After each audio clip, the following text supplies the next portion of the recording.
घंटाशूलहला निशंकमुशले चक्रं धनुः शायकम् हस्ताजदन्तिघनान्तविर्षचिताशतुल्यप्रभां गौरी देह समुद्भवां त्रिजगतां माधारभूतं महा पूर्वामन्त्र सरस्वती मन्मजे शम्भादिदेत्यागदेवी मंदारमाला कुलतालकाये कपालमालां कृतशिखराय देव्याम्बराय च दिगम्बराय नमः शिवाय च नमः शिवाय मनोजवं मारुततुल्यवेगं जितेन्द्रियं बुद्धिमतां वरिष्ठं वातात्मजो वाकरयोतमुख्यं श्रीरामदूतं शरणं प्रपद्ये। बोलिए शंकर भगवान की जय। नमः पार्वती पते हर हर महादेव। शंकर तेरी जटा में बहती है गंगाधारा, भोले तेरी जटा जटा में बहती है गंगाधारा। शंकर तेरी जटा जटा में बहती है गंगाधारा, भोले तेरी जटा में भोले तेरी जटा में बहती है गंगाधारा। शंकर तेरी जटा में बहती है गंगाधारा, भोले तेरी जटा में काली घटा के अंदर चिमटा मिली उजाला। काली घटा के अंदर चिमटा मिली उजाला। शंकर तेरी जटा में बहती है गंगाधारा, भोले तेरी जटा में बहती है गंगाधारा। शंकर तेरी जटा में गल में मुंडमाल साजे, शशि भाल गंग विराजे। गल में मुंडमाल साजे, शशि भाल गंग विराजे। डमरूनी नाथ बाजे, कर में त्रिशूल धारा। डमरूनी नाथ बाजे, कर में त्रिशूल धारा। शंकर तेरी जटा में बहती है गंगाधारा, भोले तेरी जटा में बहती है गंगाधारा। शंकर तेरी जटा में राम मृग चरम वसनधारी, वृषराज की सवारी। मृग चरम वसनधारी, वृषराज की सवारी। निज भक्त दुख हारी के लाश में विहारा। निज भक्त दुख हरि कैलाश में विहारा।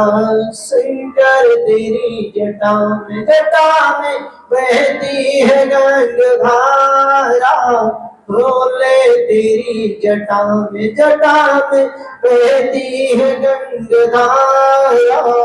शंकर तेरी जटा में ओम नमः शिवाय, हरि ओम नमः शिवाय। ओम नमः शिवाय, हरि ओम नमः शिवाय। ओम नमः शिवाय। हरि ओम नमः शिवाय। ओम नमः शिवाय। हरि ओम नमः शिवाय। ओम नमः शिवाय। हरि ओम नमः शिवाय। बोलिए शंकर भगवान की जय। नमः पार्वती पते हर हर महादेव। शंभो काशी विश्वनाथ गंगे। भगवान भोलेनाथ की ऐसी की कृपा, बड़ा ही पवित्र शुभ महीना, सावन का महीना, भोलेनाथ का महीना, जिसमें भगवान भोले की पूजा करके, ध्यान करके, अपने मन में, अपने हृदय में धारण करके अपने जीवन को सुखमय बनाने का बहुत ही सुंदर माह। और इसी सावन के महीने से ही सारे त्योहार शुरू हो जाते हैं। इसका मतलब कि पहले शिव जी का ही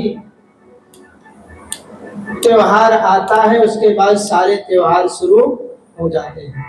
अब से लेकर के अब तो चैत्र नवरात्रि तक त्योहार ही त्योहार चलेंगे। इतने त्योहार होंगे, इतने त्योहार होंगे कि गिनते गिनते रह जाएंगे। त्योहार की कमी नहीं है। तो सावन के महीने में भगवान भोलेनाथ का सबसे बड़ा त्योहार है और पूरा महीना शिव के उत्सव में लगा हुआ है। तो भगवान भोलेनाथ की कथा हम सब श्रवण कर रहे हैं। कल हमने सुना भगवान के अर्ध नारी नारीश्वर के रूप में, जो एक भाग में शिव और एक भाग में शक्ति का प्रादुर्भाव होता है। वही शक्ति आगे चल करके ब्रह्मा जी ने कहा, मेरे पुत्र के यहाँ तुम अवतार लो, जन्म लो।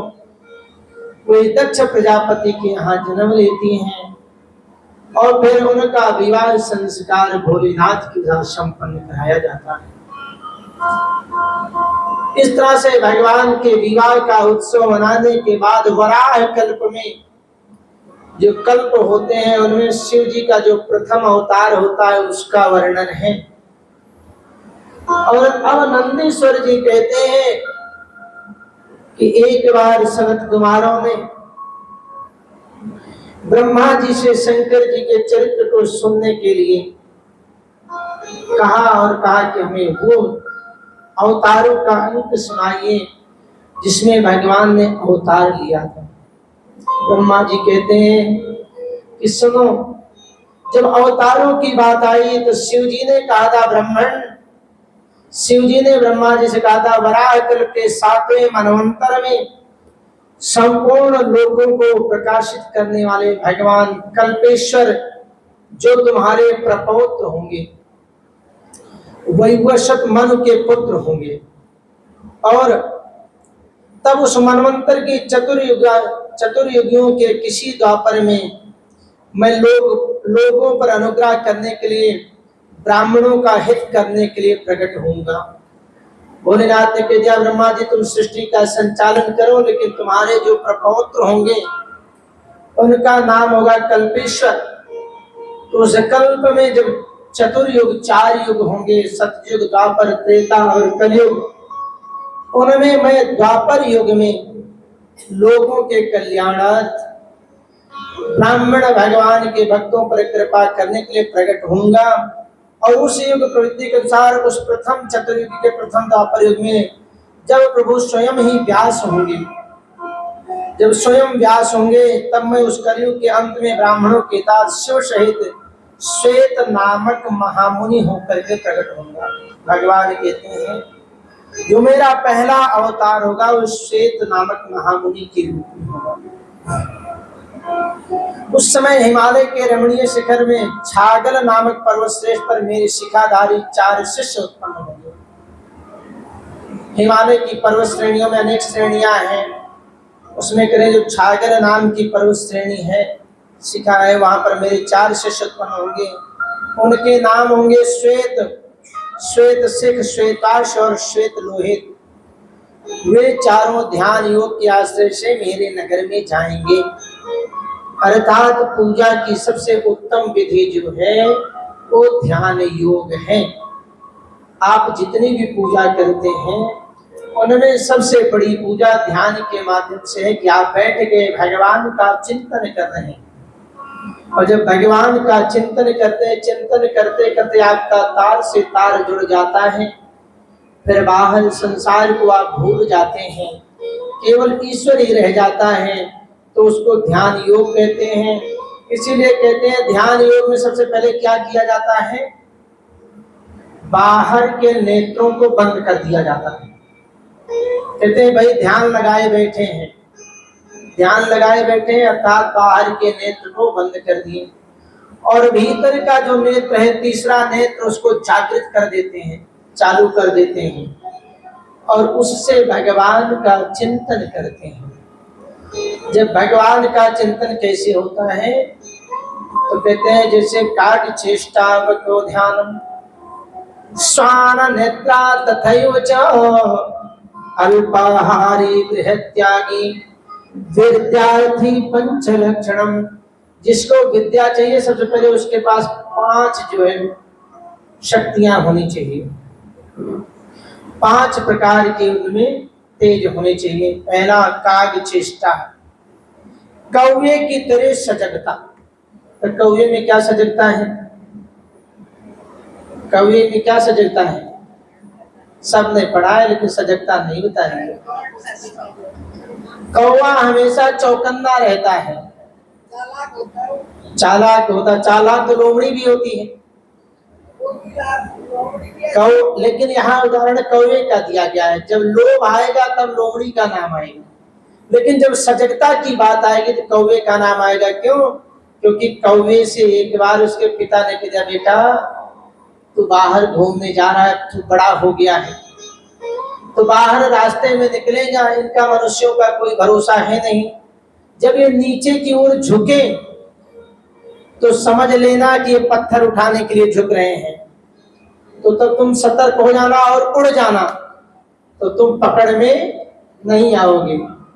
तो उसका जो कौवे का बेटा था वो और तेज था। उसने कहा मान लो पिताजी कोई पहले से ही पत्थर लिए आ रहा हो तो झुके ही नहीं तो तब क्या होगा? कहा जा बेटा तेरा कोई बाल बाका नहीं कर सकता। तो कहा कि चेष्टा, कौवे की तरह चेष्टा करना, सजग रहना, एक भी क्षण जो है खराब नहीं करना, हमेशा तत्पर रहना। वको ध्यानम, बगुले की तरह ध्यान लगाना। बगुला कैसे ध्यान लगाता है देखा है? देखने वालों ने देखा होगा जो कहीं घूमने गए होंगे, कहीं जहां पर तालाब में मछलियां ज्यादा रहती हैं, वहां पर बगुले के स्वभाव को देखा, बिल्कुल धवल है, सफेद है, इतना धवल है कि उसमें कोई दाग नहीं है, लेकिन सबसे बड़ा दाग है वो मांसाहारी है, दूसरे को खा जाता है। और करता क्या है? ध्यान लगाता है। कहते हैं बगुला भगत है भैया, ध्यान लगा रहे हैं। कैसे? एक पैर पे खड़ा हो गया और पूरा का पूरा ध्यान जल में रहता है। बगल से कोई भी चीज आए भी तो उसको भान नहीं होता। कई बार प्रैक्टिकल करो, बगुला ध्यान लगाए खड़ा है, तुम जाओगे उसको पकड़ने के लिए, जब हाथ रख दोगे तब उसको पता चलेगा अरे मैं पकड़ा गया, तब उड़ता है, क्योंकि उसका ध्यान अपने शिकार पर है। और उसमें जब वो मारता है अपनी चोंच को तो मछली को पकड़ करके ही निकलता है, छोड़ता। इसीलिए कहा ध्यान योग में सबसे बड़ी बात है बगुला बन जाओ। जीवन की 4 अवस्थाएं हैं, पहले सजग रहो, दूसरे में बगुला बन जाओ, लेकिन खाने के लिए नहीं, खाने के लिए नहीं कि दूसरे को खाने के लिए बगुला भगत बन जाओ। बगुला इसलिए बन जाओ ध्यान लगाने के लिए। नहीं पता चले कि महाराज जी ने कह दिया है कि बगुले का जैसा ध्यान लगाओ मछलियों को खा जाओ। श्री राधे। तो बगुले की तरह जो ध्यान लगाओ अर्थात तार से तार जुड़ जाए, उस परमात्मा के अलावा आपको कुछ भी ना दिखे। और सोना कैसे है? श्वान निद्रा तथैव, कुत्ते की तरह सोना। कुत्ता कैसे सोता है? शहर का कुत्ता नहीं, गांव का कुत्ता। शहर का कुत्ता टांग पसार के सोता है, चाहे चोर आए जितनी चोरी करके चला जाए कोई फर्क नहीं पड़ता। घर से ही चोर आएगा, चोरी करके चला जाएगा, उसके ऊपर कोई असर ही नहीं पड़ेगा। वो तो पड़ा है। लेकिन जो गली मोहल्ले के गांव के कुत्ते होते हैं, वो चोर का एक पत्ती भी खुड़क जाए तो देखो कैसे चिल्लाने लगते हैं।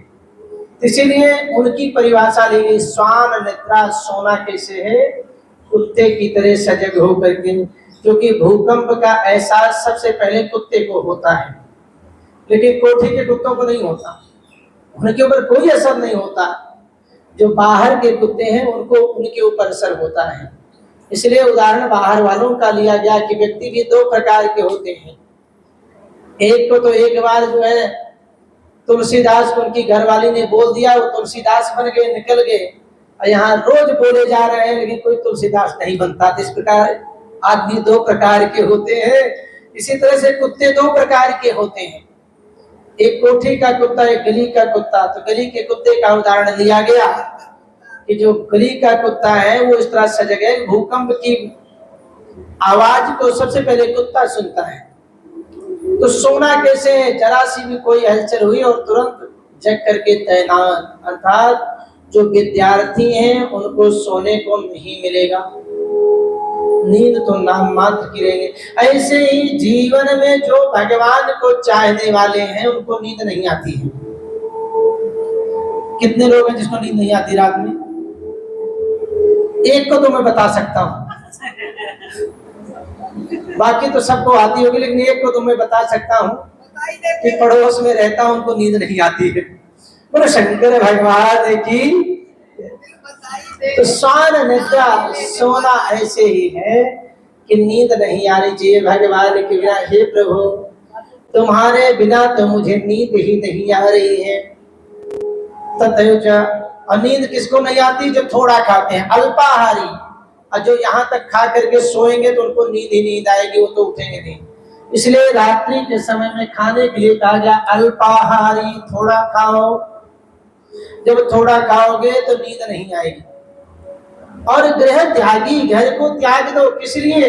विद्या प्राप्त करने के लिए, भगवान को प्राप्त करने के लिए। क्योंकि विद्या में सरस्वती का ज्ञान होता है, और घर छोड़ोगे तो भगवान का ज्ञान हो जाएगा। अगर घर को पकड़ के रखोगे तो भगवान मिलने वाले नहीं है, क्योंकि मोह में फंसे रहोगे। तुम्हारी ड्यूटी लगा दी जाएगी, तुम इसको संभालो, इसको संभालो।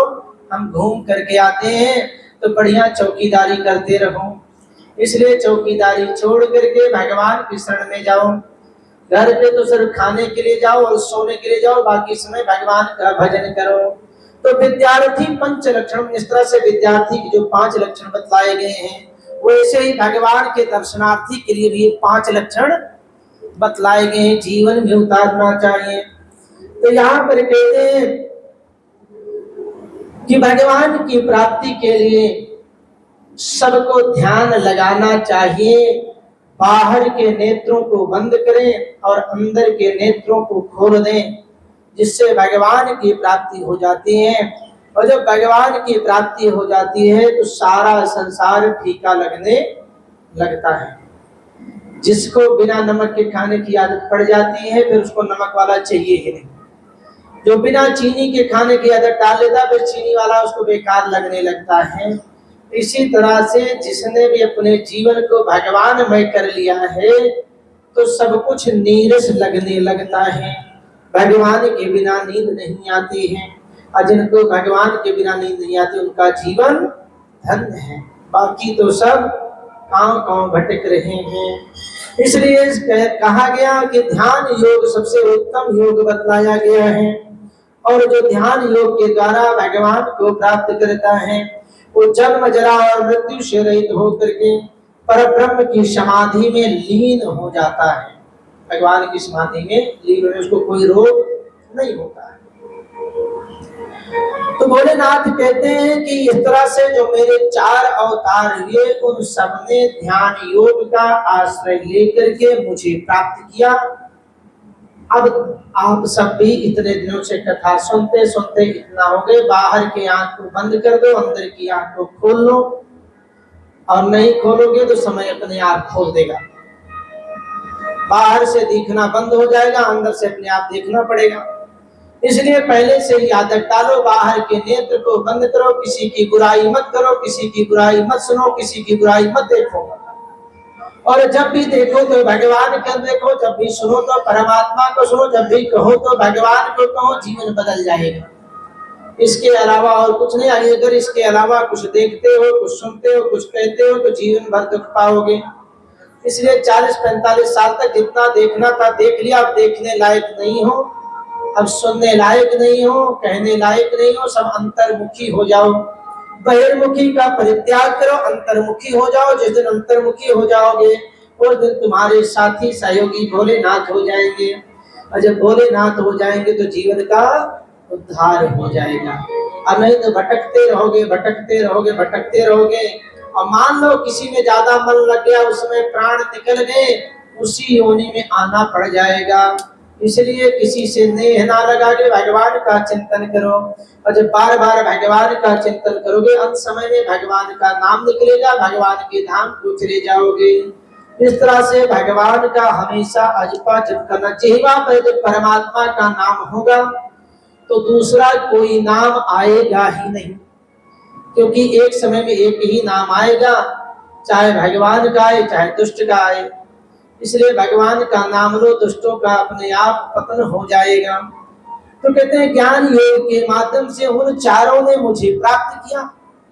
और कहते हैं उसके बाद जब वत्स पितामह, उसमें मनुष्य ध्यान योग के अतिरिक्त दान धर्म आदि कर्म साधनों द्वारा मेरा दर्शन नहीं पाया। जब उस समय पहला मनवंतर हुआ तो उसमें ध्यान के अलावा दूसरा कोई साधन नहीं था भगवान को प्राप्त करने के लिए। ना उस समय दान चलता था, ना तब और कुछ चलता था, धर्म चलता था, केवल और केवल ध्यान योग चलता था। लेकिन जब समय और बदला, आगे चला, तो जब हर युग में अलग अलग महत्ता होगी। यद्यपि धर्म के 4 पग, कलिमह एक आधार, एन केन विधि दीन है, दान करे कल्याण। कलयुग के 4 धर्म के 4 पैर हैं। पहला है सत्य, तो सतयुग में सब सत्य बोलते थे, सत्य के माध्यम से ही तप करके ध्यान योग के द्वारा भगवान को प्राप्त करते थे। इसलिए देखो बड़े बड़े राक्षस एक टांग पर खड़े होकर ब्रह्मणे नमः करते ही भगवान को प्राप्त कर लेते थे। समय और बदला, सतयुग के बाद कौन आया? कौन आया बताओ? द्वापर बता रहे हैं। हाँ, त्रेता आया। बोलो शंकर भगवान की। अच्छा, पहले त्रेता आना चाहिए, पहले द्वापर आना चाहिए? आना किसको पहले चाहिए? द्वापर को। अरे एक के बाद 2 आता है ना, 2 के बाद 3, 3 के बाद 4, तो सतयुग के बाद द्वापर आना चाहिए, दूसरा युग है। फिर त्रेता को आना चाहिए। लेकिन ऋषि मुनि महात्माओं के तप का प्रभाव है, उन्होंने अपने तप के प्रभाव से युग को ही परिवर्तित कर दिया। रामायण में कथा मिलती है, अहिल्या को जब श्राप हुआ है, श्राप देने के बाद पूछा अहिल्या ने मेरा उद्धार कब होगा? कहा जब रामा अवतार होगा, राम जी आएंगे, अपने चरणों की रज तुम्हें स्पर्श कराएंगे, तुम्हारा उद्धार हो जाएगा। वो कब आएगा? तो वो त्रेता आएगा। अभी क्या चल रहा है? कहा अभी द्वापर चल रहा है। अरे राम राम, कितने साल का है? बहुत लंबा समय है, 8,64,000 वर्ष। सीताराम सीताराम। कोई तो उपाय करो प्रभु, इतना दिन तक हम यहाँ पड़े रहेंगे, कुछ तो उपाय करो। उन्होंने कहा ठीक है, मैं अपने मन से संकल्पित करके द्वापर को पीछे कर देता हूँ और त्रेता को पहले ला देता हूँ। तो उन्होंने जो है सतयुग में अपने मंत्र के प्रभाव से द्वापर को पीछे धकेला और त्रेता को पहले ले आए। तो त्रेता युग में राम जी आए और उनका उद्धार किया। इसीलिए तब फिर जो है उसके बाद द्वापर आता है, तब फिर कलयुग आता है। ये देवताओं की लीला है। अगर आप भी तप करोगे तो कुछ ना कुछ कर सकते हो, चाहे अपने बच्चों के लिए करो, परिवार के लिए करो, किसी के लिए करो, दूसरे का भला करो। अगर तप करते हो भगवान के लिए तो कुछ ना कुछ कर लोगे। अगर हमेशा एसी में रहोगे तो फिर भगवान एसी वाला तप दे देंगे। इसलिए तत्पल शंभो कराहि संहारा, तत्पल शेष धराहि भुवि मारा। तपस्या के ही प्रभाव से भगवान शंकर ने इस पृथ्वी को रोक रखा है, शेषनाग ने इस पृथ्वी को रोक रखा है, और तपस्या के ही प्रभाव से भगवान शंकर सबका संहार करते हैं। इसलिए तुम भी तप करो और जो चाहो वो प्राप्त कर लो।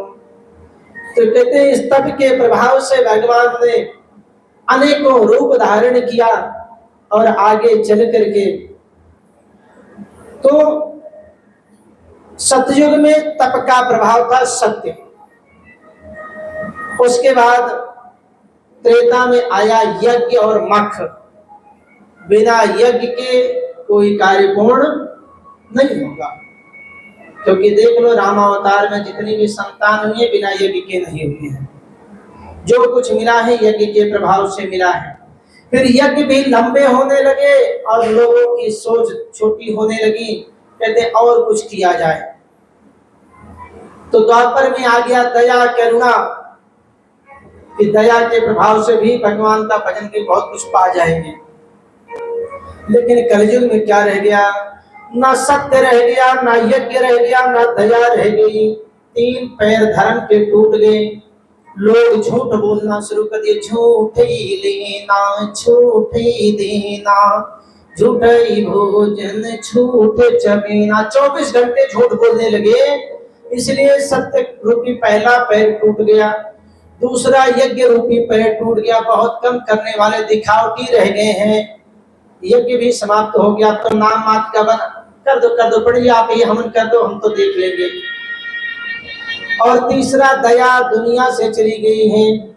अब तो कोई किसी के ऊपर दया करुणा मर्सी करता ही नहीं, क्योंकि सबको सब खा जा रहे हैं। दया आएगी कहां से? तो तीन पैर टूट गए। तो कलयुग में एक पैर पर धर्म टिका। एन केन विदतीन है दान करे कल्याण। कलयुग में केवल दान ही रह गया है। जिस भी प्रकार से दान दे दे वही कल्याण करने वाला है। तो सतयुग, त्रेता, द्वापर और कलयुग। कलयुग में थोड़ा सा हवन भी कर लेंगे, थोड़ा ध्यान भी कर लेंगे, थोड़ा दान भी कर लेंगे, थोड़ा सत्य भी बोल लेंगे, सारा काम बन जाएगा। इसलिए लेकिन कलयुग केवल नाम आधारा, सुमिर सुमिर नर उतर ही पारा। कलयुग में केवल और केवल नाम का आधार है, क्योंकि और कुछ रह ही नहीं गया। इसलिए जितना अधिक नाम जपेंगे उतना ही कल्याणकारी होगा। इसलिए सारे युगों को छोड़ो, सारे युग में इतनी तप करने के बाद भगवान की प्राप्ति होती है। कलयुग में केवल नाम जपने से ही भगवान की प्राप्ति हो जाएगी। इसलिए जीवा पर हमेशा भगवान का नाम होना चाहिए और जीवन धन्य हो जाएगा। लेकिन बुराई करने में तो बहुत बढ़िया कई चीजें से जवान चलती हैं। नाम लेने में जोर पड़ जाता है, मानो उनके सिर पर बहुत भारी जोर है, गोवर्धन पर्वत लाद दिया गया हो, नाम नहीं निकलता है। कहीं भी भजन कीर्तन हो रहा हो तो ताली बजाओ, मानो वज्र फाट पड़ा है, ताली बजती ही नहीं। भगवान का नाम लोग बोलेंगे मानो उनको भूख लगी है, जयकारा लगाने में बड़ा जोर पड़ता है। लेकिन प्रसाद देने में दूसरे को धक्का दे देते घुस जाते हैं। फिर तो दूसरा पहले नहीं, पहले हम ही को बुलाते। तो शंकर भगवान की सारी ताकत प्रसाद में आ जाती है कि हमें ही मिलना चाहिए, दूसरे को पहले ना मिल जाए। तो ये कह दो भगवान का नाम का जयकारा लगाओ तो निकलता ही नहीं है। तो जदपि धर्म के चारि पद कलिमा हुए एन केन विधि तीन है दान करे कल्याण। कलयुग में धर्म के 4 पैर में केवल एक पैर रह गया है। किसी भी प्रकार से दान दिया जाए और वही कल्याणकारी है। यहाँ भगवान भोलेनाथ कह रहे हैं कि और युगों में तो ना दान से मिलता है, ना धर्म से मिलता है, केवल योग से मिलता है। लेकिन कलयुग में केवल नाम का प्रताप है। नाम जपते चलो, दान करते चलो। जब नाम जपते चलोगे, दान करते चलोगे, तो मुक्ति स्वतः ही चली आएगी तुम्हें लेने के लिए। क्योंकि जो कुछ प्राप्त हुआ है, राजा बलि ने जब सर्वस्व दिया तो उसके बदले में त्रैलोकी का राज्य पाया। और आप सब सोच रहे हो कि हम मेहनत करके पा रहे हैं, तो भूल जाओ पूर्व जन्म में जो किया है वही इस जन्म में मिल रहा है। जब मनुष्य के पुण्य और पाप बराबर होते हैं, अच्छे कर्म जब हो जाते हैं, तब मनुष्य की योनि मिलती है अन्य योनियों से। और ये मिलती इसलिए कि मोक्ष तक नहीं पहुंचे हो, इसलिए जाओ थोड़ा धर्म कराओ, अच्छे काम करोगे तो अब की बार ले चलेंगे तुमको विमान से। लेकिन यहाँ आके के फिर वही चुगली करना शुरू कर दिए, फिर दूसरे की बुराई करना शुरू कर दिए, उसका उठा के उसको दे दे, उसका उठा के उसका छीन ले। तो भगवान के दिन ना तू इस लाइन में जा, चाहे भालू बन जा, चाहे गीदड़ बन जा, चाहे कौवा बन जा, चाहे बगुला भगत बन जा, जा तो फिर से, क्योंकि तूने अपने ही कर्मों के द्वारा अपना बिगाड़ा है। इसलिए मनसा वाचा कर्मणा से भगवान का चिंतन करना चाहिए। और उस चिंतन का प्रभाव ये है कि सायंकाल को सोते समय जब बिस्तर पर जाओ तो विचार करो कि आज पूरे दिन में हमसे कोई अपराध तो नहीं हो गया, कोई गलती तो नहीं कर दिया। जिस बात का जवाब तुम्हें संसार में कोई नहीं दे सकता है, उस बात का जवाब तुम्हें एकांत में मिल जाएगा। बस बैठो, आंख बंद करो, बाहर देखना बंद करो, दरवाजा बंद करो, फिर चिंतन करो कि आज हम सुबह से लेकर शाम तक कितना अच्छा किए और कितना बुरा किए। जब ये विचार करोगे तब आपको समझ में आएगा कि हमने अपराध किया है या पुण्य किया है। किसी का भला किया तो उसका उल्टा लाभ मिल गया, आपको जुड़ गया। दो खाते चलते हैं, एक पुण्य का एक पाप का, एक इधर से चलेगा एक इधर से चलेगा। दाहिने हाथ से तो धर्म का चलेगा और बाएं हाथ से पाप का चलेगा। तुमने जैसा किया है वैसे एक मार्ग लगता चला जाता है, जो भगवान ही अपनी भाषा में पढ़ते हैं। फल तो उसका आगे मिलने वाला है। इसलिए अपने आप को अपने आप से प्रश्न करना चाहिए, आज पूरे दिन में हमने क्या किया, क्या कमाया और क्या गंवाया। कमाने के लिए संसार में रुपया है, गंवाने के लिए भी रुपया है। ऐसे ही आप अपने विचार करो, अब तो हम कमाने लायक है नहीं, अब तो कमाने लायक है भगवान के नाम की पूंजी, गंवाने लायक है पाप। कितना हमने किस दूसरे की बुराई किया, कितना हमने किसी दूसरे का गलत किया। तो दोनों विचार करो कि हमने कितना कमाया और कितना गंवाया। कहीं ऐसा तो नहीं कि जो मूलधन बचा था उसमें से हमने गायब कर दिया। अरे मूलधन को बचा करके रखो, और चाहे कमा पाओ या ना कमा पाओ, क्योंकि वो पड़ा रहेगा तो ब्याज लगा करके मिलेगा। उस ब्याज की चिंता सबको होती है। इसलिए बुरे कर्मों को खत्म करो, अच्छे कर्मों को बढ़ाते रहो। अगर आपसे कह दिया जाए, किसी शराबी से कह दो कि तुम शराब छोड़ दो, तो शराब तो छोड़ेगा नहीं, कहने वाले को और छोड़ देगा, दूरी बना देगा। नशा करने वाले से कह दो नशा छोड़ दो, तो तुमसे दूरी बना लेगा, नशा तो छूटेगा नहीं। लेकिन उसको कह दो भैया कोई बात नहीं, तुम कर रहे हो करो, समय के साथ करो, ये भी समय के साथ छूट जाएगा। बस एक काम करो, तो तुम थोड़ा भगवान की तरफ आना शुरू हो जाओ, थोड़ा सा मंदिर आना शुरू हो जाओ। वो कहेगा कोई बात नहीं, कह रहे हैं करो, लेकिन मना नहीं किया, मंदिर चलते हैं। अब मंदिर आएगा, पहले तो डरेगा कैसे जाऊं, फिर कहेगा अब मंगलवार को जाऊंगा, उस दिन हमें नहीं पीना है, तो मंगलवार को जाएगा। फिर कहेगा शनिवार को जाएंगे, उस दिन नहीं पीना, तो हफ्ते में 2 दिन छूटा। और जब इस तरह से जाने लगा, थोड़ा सा उसका प्रेम बढ़ा भगवान के व्रत, तो कहेगा वीरवार को और छोड़ देता हूँ, 3 दिन छूटा। फिर कहता बृहस्पतिवार को भी छोड़ देना चाहिए, उस दिन विष्णु भगवान की पूजा होती है। 4 दिन छूटे, अब बचा बुध और इतवार। इतवार को कहे सूर्य नारायण को जल देना शुरू कर दो, नहीं सब बेकार हो जाएगा, खाली सूर्य भगवान इतने, इसलिए सूर्य भगवान की पूजा किया, वो भी छूट गया। अब बचा बुध और सोमवार। सोमवार को तो भूले का दिन होता है, अब तो इस दिन भी नहीं करना चाहिए। अब कभी कभार बुधवार चल रहा है, अंत में देखा बुधवार बहुत खराब करता है, सारी बुद्धि को नष्ट कर देता है, कहा तू इतना खराब, जा आज से तेरे को भी छोड़ दिया, और वो भगवान का भक्त हो गया। अगर उसको देखो, जितने भी कथावाचक हैं सभी लोग हैं, सब यही कहते हैं ये छोड़ो ये छोड़ो ये छोड़ो, तब भगवान के शरण में आओ। तो छोड़ता तो कोई कुछ नहीं, उनको भले ही छोड़ दे, क्योंकि उनके छोड़ने की आदत है नहीं, सब पकड़ लेते हैं। लेकिन जो कर रहा है उसको कहो कि इसको करते हैं साथ में इसकी मात्रा बढ़ा दो, और ये अपने आप धीरे धीरे कम हो जाएगा। जब दूसरा बढ़ जाता है तो जो पहले वाला है कम हो जाता है। धर्म ऐसे ही बढ़ता है। एक व्यक्ति पड़ोसी दर्शन करने जा रहा है, उसको देख करके दूसरा एक चला गया, तीसरे दिन से कहा जा रहा मंदिर, हम भी चलते हैं। ऐसे ही लोग बढ़ते चले जाते हैं। तो एक दूसरे को देख करके धर्म का फल मिलता है। इसी को कहते हैं संगत से गुण होते, संगत से गुण जाए। अच्छा कर्म करने वाले का साथ पकड़ लो, बुरा कर्म अपने आप छूट जाएगा। और जब बुरा कर्म छूट जाएगा तो जीवन बदल जाएगा। इसलिए किसी चीज को त्यागने के लिए मत कहो, उसको कम करने के लिए कहो, उसके विपरीत जो है उसको बढ़ाने के लिए कर दो, अपने आप जीवन में बदलाव आ जाए। भगवान भोलेनाथ कहते देखो ध्यान योग के द्वारा ही कलियुग में सब कुछ प्राप्त होता है। इसके बाद भगवान कहते हैं कि जो मेरे शिष्य के रूप में हुए उस समय उसमें विशोक विशेष विपाक पाप नाशक 4 पुत्र हुए, और वो भी भगवान की भक्ति करके निवृत्ति मार्ग को अपना करके अपने आप को सुधरना। कलयुग में निवृत्ति मार्ग को अपनाना चाहिए। एक है प्रवृत्ति मार्ग, एक है निवृत्ति मार्ग। प्रवृत्ति मार्ग वो है जो सांस ज्यादा तेज होती है, कहती है अपनी बहू से बिना मेरे से पूछे कोई काम कर मत लेना, नहीं तो ठीक नहीं होगा। अब मान लो फ्रिज से उसने 1 किलो दही निकाल, तुमने 1 किलो दही के मुझसे पूछ के निकाला, ये प्रवृत्ति मार्ग है। अपने आप को किसी चीज में इतना रमा देना कि उससे दूसरे को दुख पैदा हो जाए।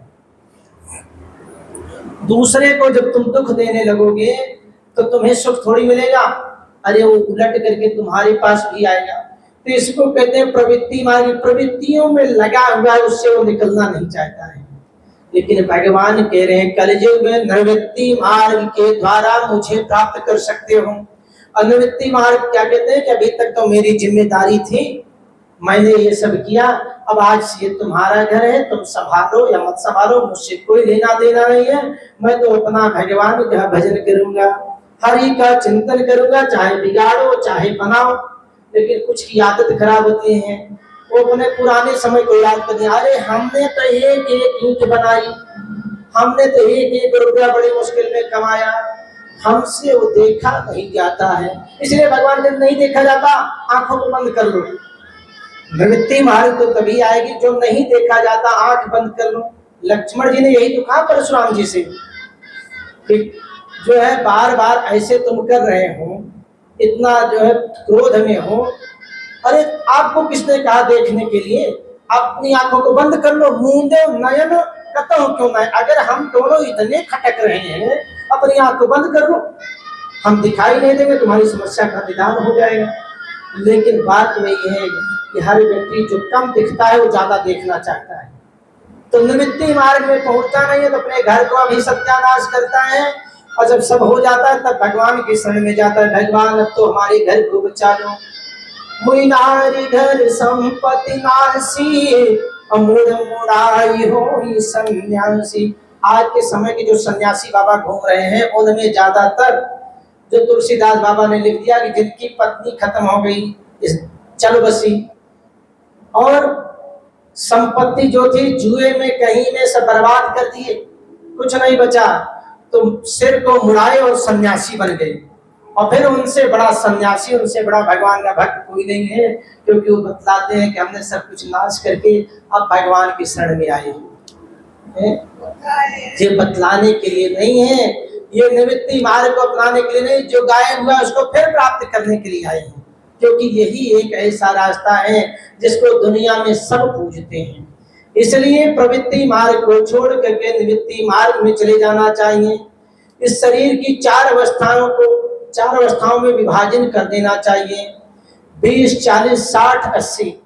60 के बाद सरकार रिटायर करती है, 60 के बाद हम बिल्कुल सन्यासी, जो कोई मतलब नहीं है, चाहे जो हो, हमें 2 जून की रोटी समय मिल जाए तो ठीक है, नहीं हरि का भजन तो होगा ही। अरे किसी ना किसी मंदिर में तो भंडारा लगा ही रहेगा, भगवान की शरण में रहेंगे, कुछ ना कुछ खाने को तो दे ही देगा।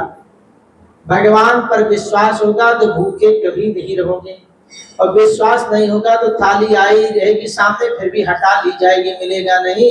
ये बहुत खाती हैं, इनको हटाओ बाद में देंगे, जब बाद में जब बचेगा पहले बेटे को देना है, पोते को देना है, और सबको देना है, ये तो सारा दिन खाती रहती है। बेटा ड्यूटी से आएगा, पोता स्कूल से आएगा, पहले उसको खिलाएंगे फिर इनको खिलाएंगे। लेकिन जब भगवान के भक्त हो जाओगे तो बहू भी डरेगी और तुम्हारा भी जीवन धन्य हो जाएगा। और कहेंगे ना पहले इनको दो, बड़े पूजा पाठ कर दी, कहीं ऐसा ना हो कुछ बोल दे तो सब गड़बड़ हो जाए। क्योंकि जो कहता है मैं बिल्कुल नहीं डरता, वो सबसे ज्यादा डरता है। संसार में जो ये कहे कि मुझे डर नहीं लगता, उससे बड़ा डर वाला कोई नहीं है। इसलिए जो कहता है कि मैं नास्तिक हूँ, भगवान को नहीं मानता हूँ, सबसे ज्यादा मानने वाला है। बस बात ये है समय के साथ जब आएगा तो बड़ा बड़ा साधु बगुला भगत बन करके वो आएगा। इसलिए भगवान भोलेनाथ अवतारों के माध्यम से कहते हैं करजल में निवृत्ति मार्ग के द्वारा ही सभी ने भगवान को हमें प्राप्त किया। और इस तरह से भगवान के अवतारों में कहते हैं आगे चल के सनक सनंदन सनातन सनत कुमार के रूप में भी मेरा अवतार हुआ, जो सबको ज्ञान दे करके सबको भक्ति में लगा करके सबका उद्धार किया। व्यास जी को कथा सुनाई, सबका कल्याण किया। तो ऐसे ऐसे महात्मा जिन्होंने संसार में सबका उद्धार करने के लिए अनेकों रूप धारण किए। फिर शिव जी के द्वारा 10वें से लेकर 28वें अवतार तक योगेश्वर वादों का वर्णन है। योगेश्वर अवतार 9 योगेश्वर हुए, सब एक से एक बढ़कर के योगी हुए, तपस्वी हुए और सब ने भगवान को प्राप्त किया। योग के माध्यम से आपको सारी चीजें प्राप्त हो सकती हैं। आप स्वस्थ भी रह सकते हो, भगवान को भी प्राप्त कर सकते हो, अपना इहलोक भी सुधार सकते हो और परलोक भी सुधार सकते हो। इस तरह से भगवान ने योगेश्वर अवतारों का वर्णन किया। और उसके बाद आता है नंदीश्वर का अवतार। नंदीश्वर भगवान के इतने अनन्य भक्त क्यों हुए, नंदी को ही अपना गणाध्यक्ष क्यों बनाया भगवान भोलेनाथ ने, तो यहाँ तक 42 अवतारों का वर्णन हो चुका है। अब नंदीश्वर के अवतार का वर्णन संत कुमार जी से जब पूछा कि आप महादेव के अंश से उत्पन्न होकर पीछे शिव को कैसे प्राप्त हुए, मैं ये वृत्तांत सुनना चाहता हूँ, तो नंदीश्वर ने स्वयं बताया। भाई जिसके अवतार की कथा वो बतलाएं तो ज्यादा अच्छा होता है। उन्होंने स्वयं बतलाया कि सर्वकृष्ण कुमार, मैं जिस प्रकार से महादेव के अंश से जन्म लेकर शिव को प्राप्त हुआ उस प्रसंग का वर्णन करता हूँ। अब आप सुनिए। शिलाद नामक एक धर्मात्मा मुनि थे, उनका नाम था शिलाद। पितरों के आदेश से उन्होंने अयोनिज सुब्रत मृत्युहीन पुत्र की प्राप्ति के लिए तप करके देवेश्वर इंद्र को प्रसन्न किया। उन्होंने विचार किया कि हमें एक पुत्र होना चाहिए जो स्वयं अयोनिज हो, अर्थात संसार में उसकी उत्पत्ति किसी के द्वारा ना हो, केवल तप के प्रभाव से हो जाए। तो जब उन्होंने तप किया तो देवराज इंद्र को प्रसन्न किया। देवराज इंद्र आए, कहे परम रोह वरदान मांगो। तो उनसे मांगा कि मुझे एक पुत्र चाहिए जो अयोनिज हो, उसको मैं पुत्र के रूप में चाहता हूँ। इंद्रदेव ने कहा भैया भौतिक सुखों को तुम हमसे मांगते तो मैं दे देता, लेकिन इतना बड़ा वर देने में मैं सक्षम नहीं हूँ। अगर तुम्हें ऐसा चाहिए तो तुम भगवान शंकर की आराधना करो, वही तुम्हें ऐसा पुत्र दे सकते हैं। उनकी बात को सुनकर के शिलाद नाम के ब्राह्मण ने भगवान शंकर की तपस्या शुरू कर दी काशीपुरी में पहुंच करके, और वहां पर एक शिवलिंग की स्थापना की। और जब शिवलिंग की स्थापना की तो समाधिस्थ होकर के, एकाग्र चित्त होकर के भगवान का ध्यान करके, और वो जो है भोलेनाथ की पूजा अर्चना करने लगे। तो भोलेनाथ प्रसन्न होकर के आशीर्वाद देने के लिए आए, कहने लगे तपोधन विप्र, पूर्व काल में ब्रह्मा जी ने मुनियों तथा बड़े बड़े देवताओं ने मेरे अवतार धारण करने के लिए तपस्या द्वारा मेरी आराधना की थी, इसलिए मुने में सारे संसार का पिता हूं। फिर भी मैं तुम्हें एक वरदान देना चाहता हूं कि मैं तुम्हारा पुत्र बनूंगा, तुम मेरे पिता बनोगे। शिलाद नाम के ब्राह्मण को भोले बाबा ने कहा कि यद्यपि मैं सारे संसार का जनक हूँ, सब मुझसे ही उत्पन्न होते हैं, लेकिन तुम्हारी मनोकामना पुत्र की है, तुमने बड़ी उग्र तपस्या की है, इसलिए तुम मेरे पिता बनोगे। और मैं तुम्हारा अयोनिज पुत्र होऊंगा। भगवान शंकर स्वयं कह रहे हैं उस समय मेरा नाम नंदी होगा। नंदीश्वर कहते मुने यो कहकर के कृपालु शंकर अपने चरणों में प्रणिपात करके सामने खड़े हुए शिलाद मुनि की ओर देखा। शिलाद मुनि ने भगवान शंकर को प्रणाम किया और देखा कि ये बड़े श्रद्धा से बड़े प्रेम से मुझे प्रणाम कर रहे हैं। उनको आशीर्वाद दिया और वहीं उमा सहित भगवान शंकर अंतर्धान हो जाते हैं।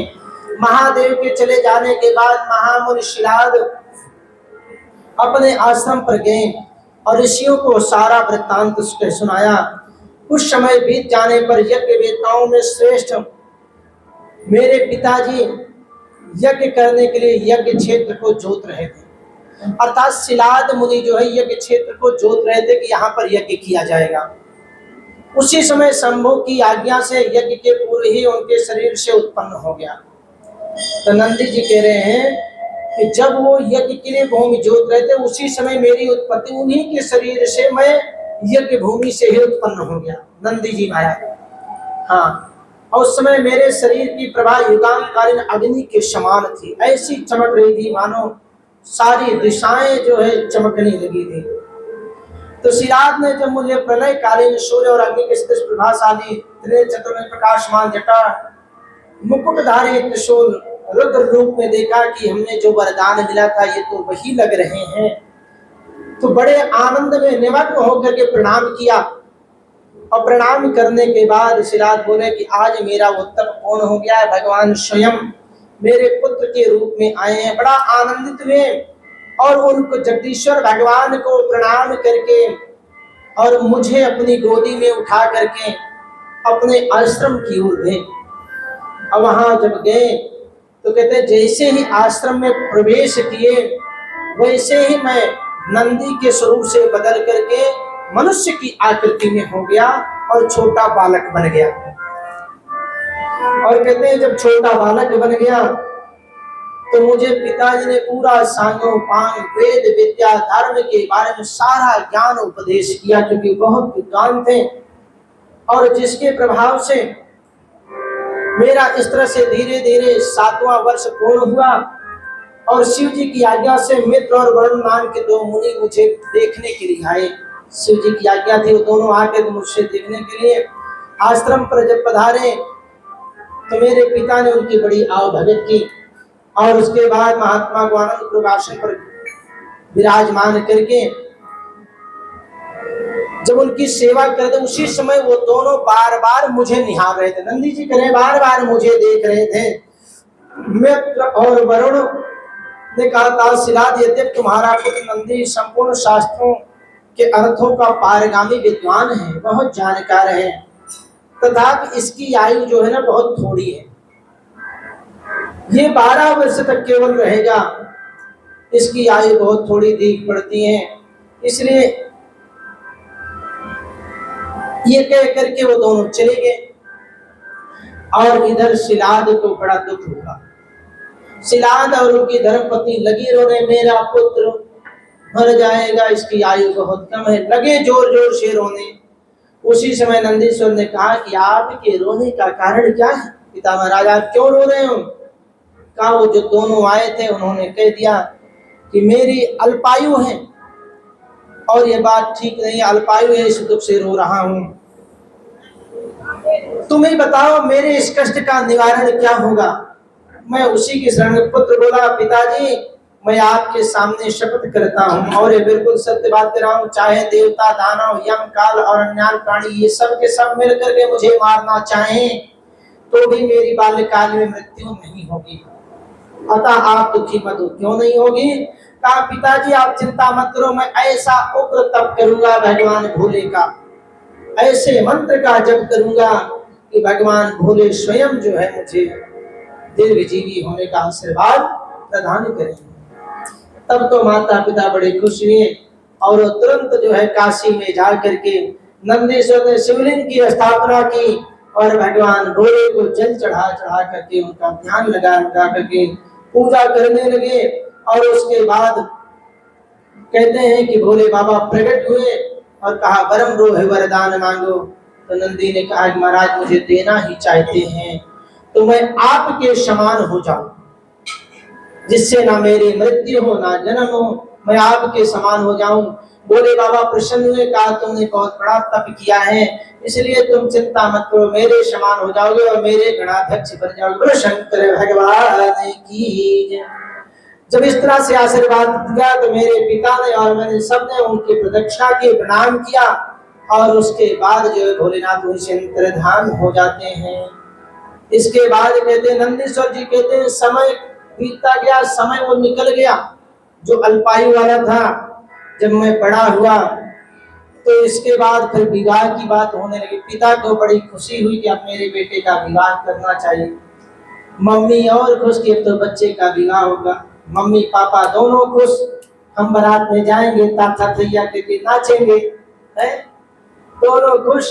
कहते हैं कि नंदीश्वर के विवाह की जब बात आई तो आने वाले समय में नंदीश्वर का जो विवाह होता है उसमें इनका विवाह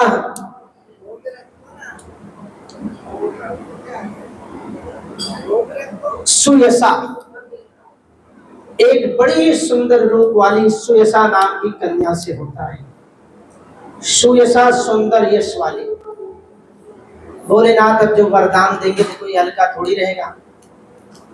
और सुयसा के साथ जब विवाह हुआ तो नंदी जी बड़े प्रसन्न होकर के काशी में पहुंचे और वहां पर भगवान शंकर के पार्श्वभाग में गणाध्यक्षों की श्रेणी में पहुंच गए।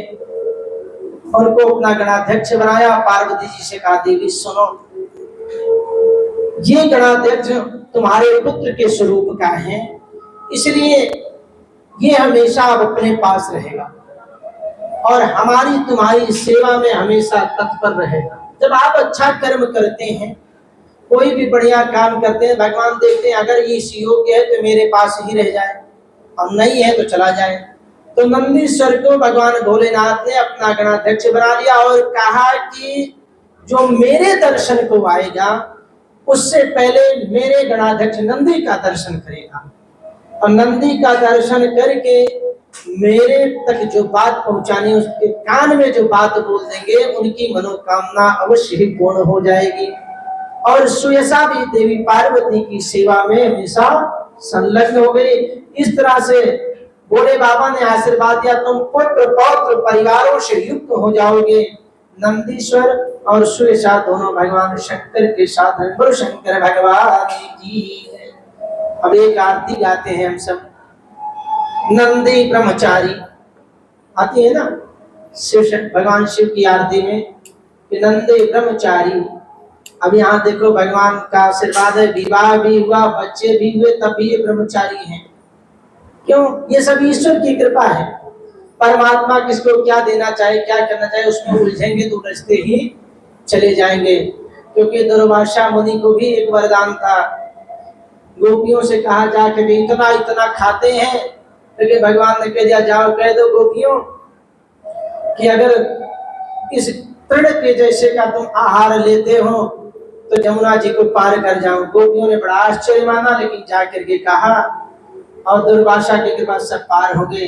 जो इतना इतना खाए वो तृण के वाले में ही पार लगा देता। इसलिए भगवान की बात है, उसमें कुछ सोचने की बात नहीं। अहिल्या मंदोदरी तारा कुंती, अहिल्या द्रौपदी तारा कुंती मंदोदरी पंच कन्याओं में आती है, इनको 5 कन्या की उपाधि दी गई है, इसलिए इसमें कोई संशय की बहुत बड़ी बात नहीं। बोलो शंकर भगवान की। इस तरह से नंदीश्वर भगवान भोलेनाथ के जो है गणाध्यक्ष के रूप में हो गए और हमेशा शिव की सेवा में संलग्न रहने लगे। अगर आप लोग भी शिव की पूजा करोगे, शिव जी का ध्यान करोगे, शिवलोक की प्राप्ति होगी। और जब शिवलोक की प्राप्ति होगी तो हमेशा शिव के गण बन जाओगे, शिव के धाम को चले जाओगे, जीवन का उद्धार हो जाएगा। इसके बाद भगवान के अनेक अवतारों की कथा आती है। भगवान काल भैरव के रूप में हुए, तदनंतर भगवान शंकर के भैरव अवतार का वर्णन करके ने कहा कि मार्गशीर्ष मास के कृष्ण पक्ष की अष्टमी को भैरव रूप से अवतार लिया था। भगवान भोलेनाथ ने स्वयं एक रूप भैरव का धारण किया था और वो कुछ नहीं, सिर्फ इसीलिए कि लोगों के कष्ट को दूर करने के लिए, क्योंकि भगवान जो है अनेकों रूप धारण करते हैं, जिसमें पहला रूप जो भैरव का धारण किया, ये कुछ तंत्र मंत्र से युक्त है। लेकिन आगे के जो अवतार होंगे उनमें भगवान स्वयं 10 महाविद्याओं के रूप में अवतार लेंगे, क्योंकि शिव और शिवा दोनों एक ही रूप के हैं, तो इनमें कोई पृथक नहीं है। तो आगे महाविद्याओं के रूप में भी भगवान भोले का ही अवतार होता है। नाम शिवा का रहता है, आगे शिवा रहती है, पीछे शिव रहते हैं, अंतर इतना ही है। अभी काल भैरव के अवतार तक, यहाँ तक तो भगवान स्वयं आगे हैं। और कहते हैं मार्गशीर्ष महीने के कृष्ण पक्ष की अष्टमी तिथि को भैरव के रूप में अवतार लिया था। इसलिए जो भी मनुष्य इस अष्टमी को भैरव के निकट जाकर के रात्रि में एक दिया जलाएगा और भैरव अष्टमी का व्रत रखेगा, उसके यहाँ कोई संकट नहीं आएगा, क्योंकि भैरव सब प्रकार से रक्षक हैं। भूत प्रेत इत्यादि जितने हैं नेगेटिव एनर्जी उसके घर में नहीं रह सकती है।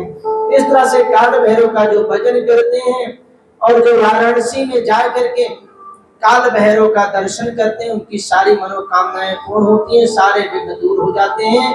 इसलिए काल भैरव के दर्शन जरूर करना चाहिए। गुरु शंकर भगवान की जय। नमः पार्वती पते हर हर महादेव। फिर भगवान भोलेनाथ उज्जैन में जाकर के नर्मदा नदी के तट पर विश्वानर की तपस्या के रूप में वहां पर भी भगवान भोलेनाथ काल भैरव के रूप में स्थापित हुए। उज्जैन महाकालेश्वर में जहां जहां द्वादश ज्योतिर्लिंग है, वहां वहां भगवान जो है काल भैरव के रूप में रूप धारण करते हैं। और कहते सांडिल्य गोत्र में इनका जन्म हुआ था और वहां विश्वानर के नाम के मुनि के नाम से विख्यात हुए। और वहां पर भगवान काल भैरव की पूजा के कारण सबको हमेशा सुख समृद्धि देने वाले हैं, सभी अमंगलों को दूर करने वाले हैं। इस तरह से भगवान के अनेकों अवतार हुए। इन अवतारों में आगे के जो अवतारों का वर्णन है उसमें शिव जी की सुचमूर्ति के गर्भ से ब्रह्मा द्वारा बालक का संस्कार त्रिपति के रूप में भी भगवान भोलेनाथ का अवतार होता है। और त्रिपति के बारे में कहा जाता है कि जब त्रिपति का जन्म हुआ तो उनके बारे में नारद जी पहुंच गए और बतलाते हैं कि ये जो है बालक अल्पायु वाला है, इसकी भी ज्यादा दिन समय नहीं है। लेकिन ये भगवान शंकर स्वयं त्रिपति के रूप में सुचिस्मती के गर्भ से उत्पन्न हुए हैं, क्योंकि काशी में सबसे बड़ा प्रभाव भगवान भोलेनाथ का ही। तो वहां पर जा करके उनके माता पिता बड़े दुखी हुए और वहां पर ओम भू भुआ स्वाहा महामृत्युंजय मंत्र का जप करके, और कहते हैं कि त्रिपति जो नाम था भगवान शंकर का स्वयं ही वहां पर एक बाणेश्वर लिंग के रूप में स्थापित हुए। और कहते हैं इनके ऊपर ना तो किसी बिजली का प्रभाव पड़ेगा, ना ही किसी आसुरी शक्तियों का, क्योंकि नारद जी ने कह दिया कि इस बालक की आयु जो 12 वर्ष है, 12 वर्ष में या तो बिजली के द्वारा या अग्नि के द्वारा ये मृत्यु को प्राप्त हो जाएगा। माता पिता बड़ी दुखी हुई, सुचिस्मती बड़ी दुखी हुई, लेकिन ये तो साक्षात भोलेनाथ है। इनको लेकर के काशी में पहुंचे, वहां पर एक अग्निश्वर शिवलिंग का निर्माण किया और रोज 12 बाल्टी जल रोज शिवलिंग पर चढ़ाएं और रोज शिव जी की पूजा करें। गंगा जी से जल लाएं और रोज चढ़ाते रहें। जब चढ़ाने लगे तो एक दिन तो ऐसा हुआ कि भयंकर वज्रपात इंद्रदेव प्रकट हो गए। और जैसे इंद्रदेव प्रकट हुए उस समय कहते हैं कि त्रिपति दुख के कारण उनको याद आ गया कि नारद बाबा ने बताया था कि जब तुम 12 वर्ष के हो जाओगे उस समय बिजली के द्वारा या अग्नि के द्वारा तुम्हारी मृत्यु होगी। घबरा करके, और जब घबरा करके मूर्छित हो गए तो भगवान भोलेनाथ उसी शिवलिंग से प्रकट हुए और देवराज इंद्र को भगा दिया। थोड़ी देर बाद देखा कि वो जो है जब मूर्छा गई जगह तो देखा भगवान शंकर साक्षात खड़े हुए, प्रणाम किया और देखा कि मैं बिल्कुल स्वस्थ हूँ। भगवान भोलेनाथ ने कहा तुम बिल्कुल ठीक हो, तुम्हें कोई चिंता नहीं है।